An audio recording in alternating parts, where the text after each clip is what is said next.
Many of us start out our day with a fresh cup of coffee. And then maybe a couple of hours later, we might have one more cup.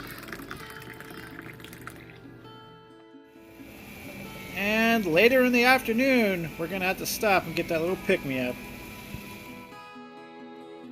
And if you go to the gym, you're going to have your pre-workout drink or your pre-workout powder.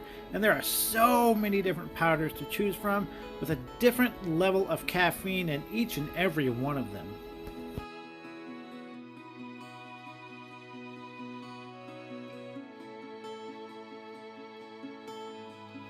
Caffeine can be found in almost every single gas station, supermarket, department stores, fast food joints, and it seems like around every single corner there's a coffee shop.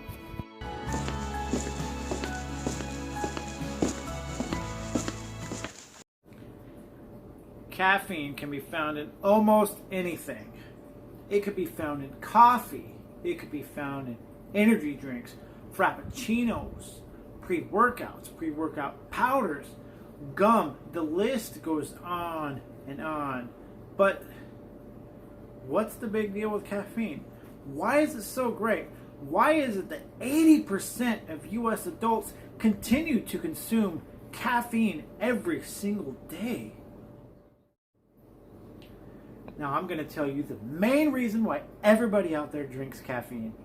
And it's simple. It's because it improves memory, it boosts your mood, it increases your energy, it increases your alertness, and it wakes you up. You know, there's people out there, don't talk to me, don't film me, don't look at me until I've had my cup of coffee. And after they've had their cup of coffee, they're woke up and they're good to go. But how exactly does caffeine wake you up? Well, what caffeine does is it actually blocks the receptor called adenosine. And what that does, that's the receptor that tells us that, hey, it's time to take a time out. I'm tired. We need to slow down. No, caffeine completely blocks that, which is why you start feeling a crash about 6 hours later. About 6 hours later, that's when caffeine starts to leave your system. So you're going to go have some more caffeine to make that feel-good come back. And with that feel-good, it actually increases your norepinephrine and dopamine levels, which causes faster firing of neurons, which make you feel amazing. Some of the other benefits of caffeine include reduced anxiety, reduced depression, increased alertness, reduced irritability.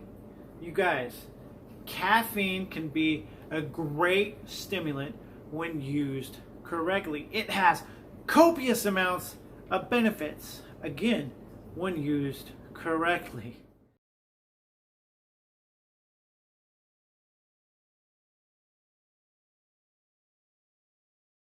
Knew it. You knew I what? knew I could drink as much caffeine as I wanted. That's perfect. No, that's I'm a not. construction worker. I have like 5 or 6 cups of coffee every single day. That's and too I much. also, you know, in the later parts of the day, I have an energy drink. That's about 300 No. milligrams caffeine. And if I need to go to the gym later, I have my pre-energy workout. That's about another 300 milligrams of caffeine. And Listen, that I don't think know- you were. Oh, that's fine. I could drink all of it and not have to worry about No, that's anything. not what That's I- great. That's amazing. Thank you. Thank you for clearing just- that up for me. And I'm just going to continue drinking all the caffeine I want because now I know I can.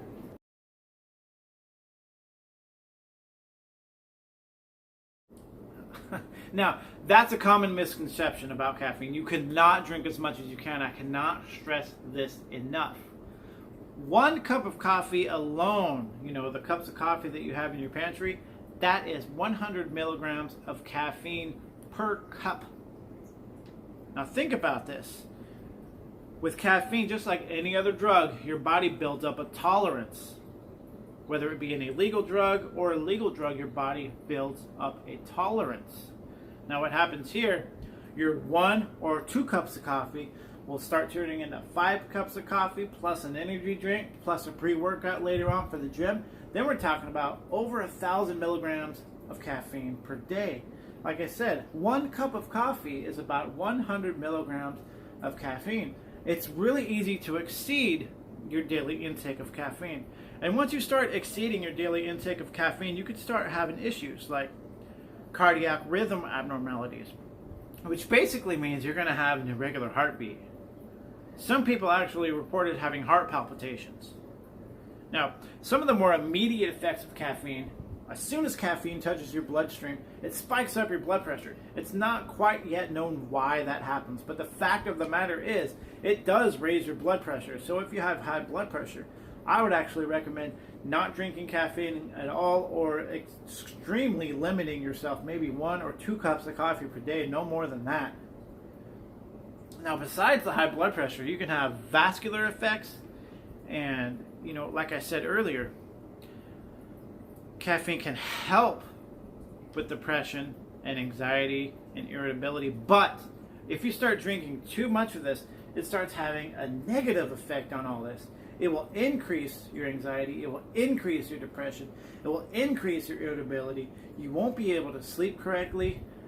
You're going to start being more tired than you were in the first place. It will actually increase your fatigue. I know it seems counterproductive for your fatigue to increase while you're taking supplements to make your fatigue go away. But guys, these are just some of the negative side effects of caffeine, and the side effects are rather extreme.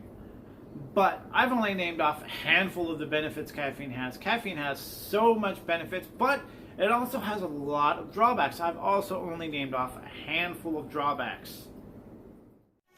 From your first cup of coffee in the morning, to your mid-morning coffee, to the afternoon pick-me-up, coffee is available in all different varieties of flavors, different types of purposes for working out, and it's available everywhere. Gas stations, coffee shops, donut shops, supermarkets, hardware stores, car departments, hotels, you name it. Everywhere you turn, coffee is everywhere. But what happens one day when this all stops?